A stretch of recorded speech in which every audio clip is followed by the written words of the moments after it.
This is March into Madness on CBS5. Sponsored by Pressroom Pub. Good evening and welcome to the March into Madness here on CBS5. I'm Michael Benny, live at the Pressroom Pub, along with Matt Hosworth. Yes, it's almost like an unofficial holiday every time this time of the year comes up. And with so many teams from our region, from Central New York dancing, we just hope they can make it all the way to the Final Four. But we begin, of course, with the Syracuse University men's basketball team in Salt Lake City, Utah. And so, too, is our sports director, Nico Tamurian, who we'll hear from in just a moment. The Orange going into this game without starting point guard Frank Howard, suspended indefinitely. His career in Orange likely perhaps over. Nico will show us how the Orange are trying to move forward from the off-the-court distractions. And how incredible is it that we have to split our focus for the start of this tournament? The Colgate Raiders trying to be the next Cinderella story in college basketball. The Patriot League champs from Madison County in the tournament for the first time since 1996. And wait until our flashback comes your way a little bit later in the broadcast. You're going to remember songs that you haven't thought about in a while. Colgate, a 15 seed, taking on Tennessee tomorrow afternoon in Ohio. Just a remarkable story there. Hey, the SU women's basketball team, can't forget about them, bringing the big dance back here to the Carrier Dome. The Orange earning a 3 seed. That means the Loud House is hosting March Madness 2. Head coach Quentin Hillsman, who, by the way, Michael, is in attendance here at the Pressroom Pub as we speak. They're taking on Fordham at 1 o'clock on Saturday in the first round, and if they win, they'll play Monday in the second round, also played from the Carrier Dome. And we are looking to the future. How far into the future, you ask? Long after this tournament is over. The future of the SU men's basketball team with Gerard III. He'll be in a Syracuse uniform next season. We know that. He comes in with so much hype, but really on a different road than most recruits. And Nico Tamurian is one-on-one with the young man they call JG3 a bit later here on CBS5. But first things first, we focus on the game ahead this evening. You'll see it on True TV. It's scheduled to start just before 10 o'clock, but we know how these things can go. We know how the newscast went at 5 o'clock. Anybody who turned on Channel 5 wondering where I was at 5 o'clock straight up saw basketball. These can go long. They always go long, and the commercial breaks are even longer, as we all know. But, Michael, believe it or not, even though this game is in Utah and Syracuse is playing a Big 12 conference opponent, there is some history repeating itself with the Orange tonight. Syracuse has played in Utah 2 other times in the Big Dance. 1994 was a good time with Adrian Autry, the assistant coach now, leading Syracuse to a pair of victories and a bid to the Sweet 16.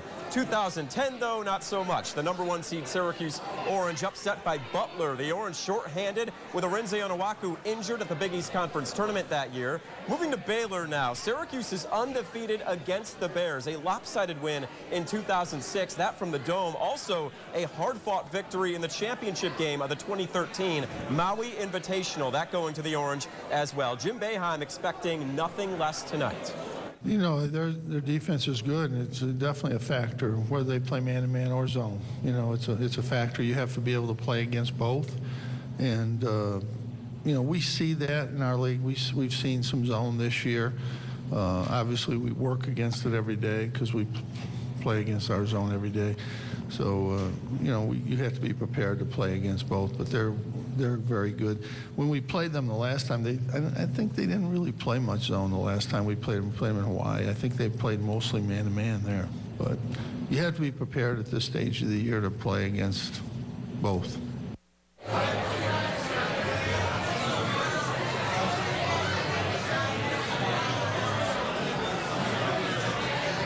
And let's talk about the setting for this game. Absolutely stunning. Salt Lake City is a fishbowl, as the locals call it, encircled by the Ochre Mountains. In other words, everywhere you look, there really is a perfect peak. It's more than 2,000 miles. We go from the Salt City to Salt Lake City. That's right. CBS 5's Nico Tamurian made the trip. He's with the Orange, ready for the night ahead. Nico. Well, Michael, it's a game with the season on the line, and that's what makes the NCAA tournament so exhilarating. Welcome to Salt Lake City. Beautiful weather here. Once again, we did have some rain this morning. Another thing we know about March Madness, it's when that Syracuse Orange men's basketball team always seems to turn it on. 2016, 2018, great examples of that. But this time around, if they'll do it, they have to do it without their senior leader at point guard. The last link to that 2016 Final Four team is suspended. Frank Howard will not play. The last player who saw significant action in that national semifinal 3 years ago. Sources of mine confirming earlier reports that it is to do with a drug test. Now, when it comes down to it, Syracuse can only move on, even if it will not be the same without a steady presence at the point guard spot. Look for Baylor to press a lot early on when it comes to defensively. That press game from Baylor will be something that we see a lot in this game. Now, Orange players, all of them ready to move on. They obviously would like it better if Frank was playing, but they're all, to a man, saying the same thing. You know, coach always harps on rebounding, but, you know, I feel like this game is something that is a game that we really got to really focus on in rebounding. You know, Big 12 is, you know, a really tough conference, and, you know, we know they're going to come and try to be physical with us, so we just got to, you know, master intensity, and, you know, it's really going to start on the rebounding end. I mean, when one guy goes down, I mean, the other guys have to step it up, and I thought we made some pretty big building blocks last weekend. I mean, especially on such a big stage with the ACC tournament, we're playing a lot of good teams. So coming into the tournament, I think we'll be fine. All right, so let's take a look at the opponent in this one, the Baylor Bears tonight. On paper, almost a carbon copy of Syracuse, a 19-13 record, just one win short of Syracuse's record with the same conference mark. One thing Syracuse hopes anyway won't frustrate you tonight is the way Baylor hits the offensive glass. Over 400 offensive rebounds this season, top 5 in the nation in that category. Can the zone stop that from happening? We'll find out tonight. And instead of Lewis and Clark here out in the West, it's Mason and Clark. Makai Mason, Tristan Clark, both averaging exactly 14.6 points per game. Pretty uncanny they're at that exact same mark. And even without Frank Howard, Syracuse still favored to win by 1.5 points, and Baylor knows what they're going against. He's a great player, but it doesn't change our preparation. They still have great players. Jalen Carey comes off the bench. He's really talented, and they're a really talented team. Coach Boeheim is a great coach, so they're still going to be as good, and we're not going to look down upon them or anything just because they lost Frank. All right, so we know it's a 10 o'clock tip Eastern, 8 o'clock here in Mountain Time between the Orange and Baylor. More breaking down that game in a little bit, but there are other Central New York connections here in Utah. Jordan Rowland and Northeastern just wrapping up their game against the mighty Kansas Jayhawks. Jordan's college teammate at George Washington also happens to be Jamesville DeWitt grad Tyler Kavanaugh, state champion for the Red Rams. Wouldn't you know it, Tyler is actually a member of the Utah Jazz. So I caught up with Tyler to see how things are going here in Utah. Well, here in Utah with a familiar face to Central New Yorkers, Tyler Kavanaugh, the JD grad. Tyler, thanks for the time. How are you? No problem. Well, first of all, things with the Jazz, how's everything going? How do you like it here in Salt Lake?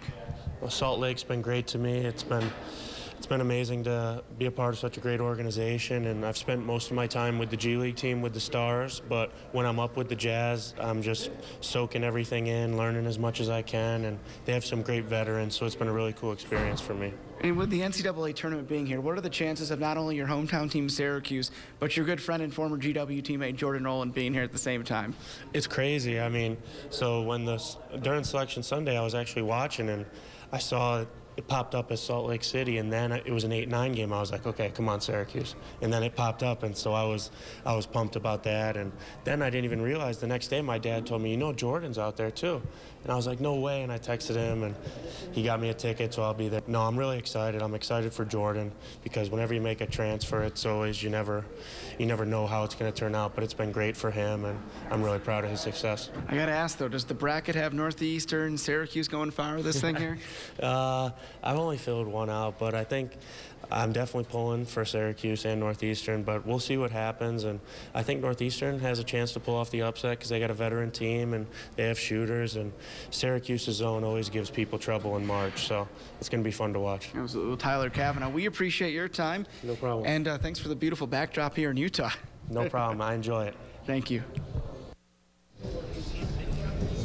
And we definitely do appreciate that time from Tyler. Clearly, I could have used a footstool. He stands about a foot taller than me at 6'9". But Tyler will be here for the Syracuse game tonight as well, cheering on his good friend and also fellow former Jamesville DeWitt star, Buddy Boeheim. I have so much more to bring you here from Salt Lake City, but let's go back to the Pressroom Club right now in downtown Syracuse with Matt and Michael.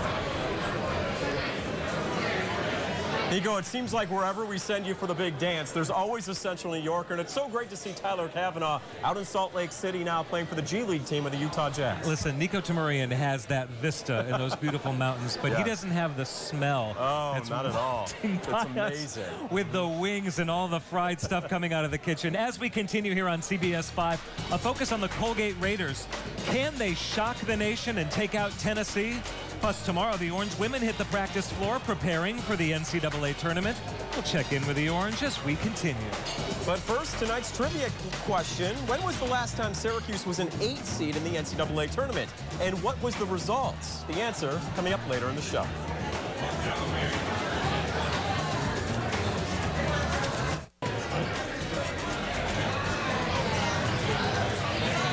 Back live at the Pressroom Pub in Syracuse ahead of tonight's SU men's basketball game. And it would be a shame if we let the SU men's team kind of suck all the air out of the room. There's so much more to talk about. The Colgate Raiders making their first trip since '96. Also, the SU women hosting from the Carrier Dome. But first, we'll start with Colgate, and the Raiders will meet the #2 seed from the South Region, the Tennessee Volunteers, tomorrow after 4 o'clock. The game is right here on CBS5. Colgate held its practice in the Buckeye State earlier this afternoon. Fans cannot wait to watch their Raiders. Hey, a closer look at the last time Colgate was in the big dance, Michael. We were waiting to talk about this. It was back in 1996. The Raiders finished an even 15-15 overall on the year. Former NBA star Donald Foyle was the top player on the Raiders back then. Can you guess the top movie back in 1996? Of course I can't. Independence Day. Nice. Yes. Nice. Yes, I remember it very And then well. the top song in '96 was One Sweet Day by Mariah Carey and Boyz II Men. No, that I don't remember at all. Don't remember No, that I don't remember at all. That was a while ago. That was college days. Right. Oh, boy. The women's team making another run in the NCAA tournament. And the best part of this is they don't have to go anywhere to start. That's right, and that's big. The last time they hosted the NCAA tournament in the first and second round, they wound up in the national championship game. So that's how big of a deal it is. There's a whole lot to be excited about with the women's team. A very winnable bracket in the first 2 rounds, and it begins with Fordham on Saturday at 1 o'clock. Coaches and players are ready to get things going this weekend. At the end of the day, it's good not to be packing a bag to travel. It's a good way to be home and have your fans. It's a good way to sleep in your own bed, eat your own food. There's some luxuries in hosting, and that's why we wanted to get here and wanted to be positioned to do that. So we're just excited about it. It's like a little flame behind us. You know, we know we got to get the ball rolling. The time is now. You know, we're hosting. We know we're playing. We know who we're going to be playing. If we win the games, we need to win. You know, but we're just going to take it one game at a time.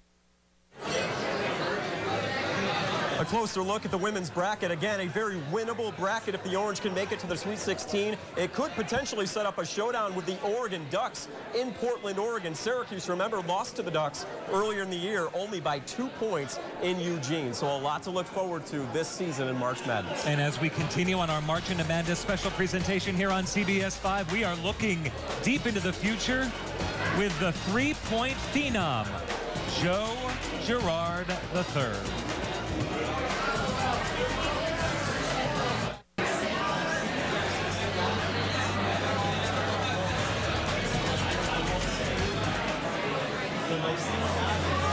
The future of the SU men's basketball team includes a student athlete whose shot was described by Nico Tamurian as pretty. It is beautiful. It is gorgeous. It's like looking at the mountains in Salt Lake City. That's how beautiful Joe Girard's jump shot is. Yes, Michael, the future is bright for Syracuse men's basketball. Nico Tamurian rejoins us from Salt Lake City with more on potentially the next great star at Syracuse University. Isn't that right, Nico? Well, Matt and Michael, you know that Joe Girard III is the all-time leading scorer in New York State history, recruiting offers from a who's who in college basketball, including the Duke Blue Devils. But he's different than most big-time recruits, and he told me why on his home floor in Glens Falls.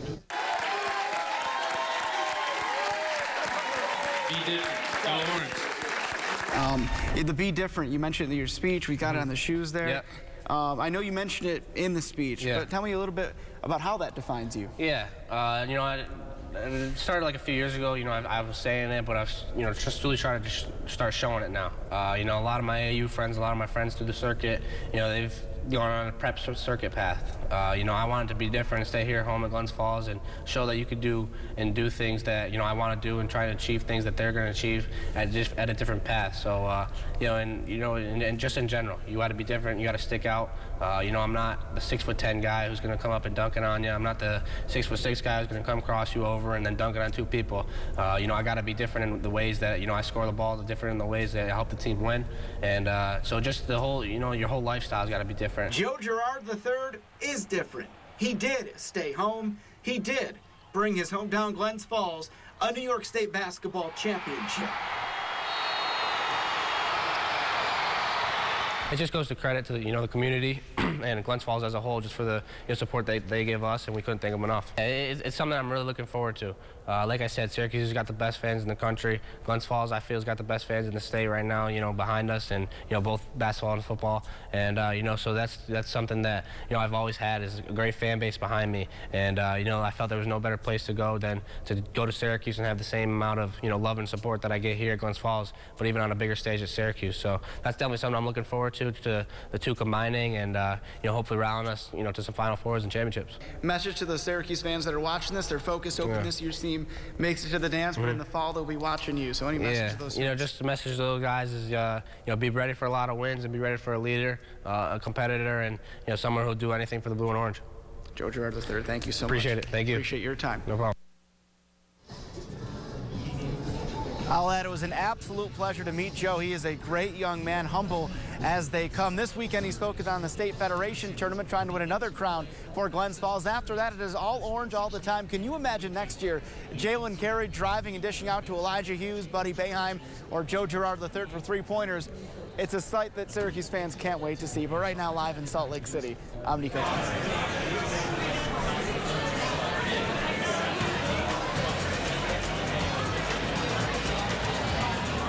Be ready for a leader. I like that. Nico Tamurian, thank you. As we continue here on CBS5. We have our predictions for the big game tonight. Syracuse and Baylor. Who's going to win? You'll hear from myself and Nico and Michael coming up after the break.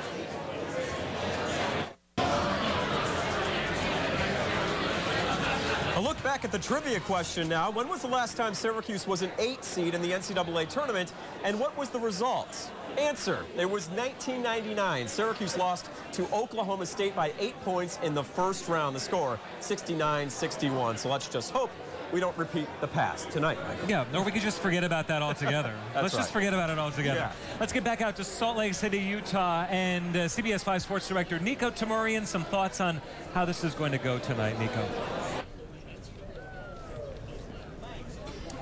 All right, well, Matt and Michael, I have one prediction for the game, but I just ran into a new friend. I have Haley from Morrisville. Come on in, Haley. I think she's got the key to victory. Haley, why don't you raise that up for us? If Buddy Boeheim has a big night, especially with Frank Howard out, I think Syracuse basketball will be just fine. They have to try and break what I think Baylor will try to do with press, but I think if Buddy has a hot shooting night along with Tyus Battle, they should be okay. Thanks for coming all the way out from Morrisville. Enjoy the game. Haley and family from Utah. Let's go back to Matt and Michael.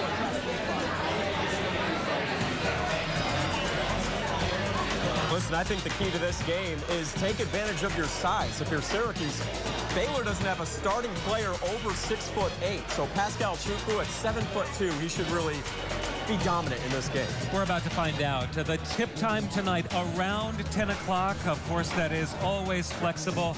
And I will see you after the games here on CBS5 tonight. The news will be on much later than 11 o'clock for sure. I'm Michael Benny for Matt Hosworth and Nico Tamurian and all of those who worked to put this together tonight. Have a good night.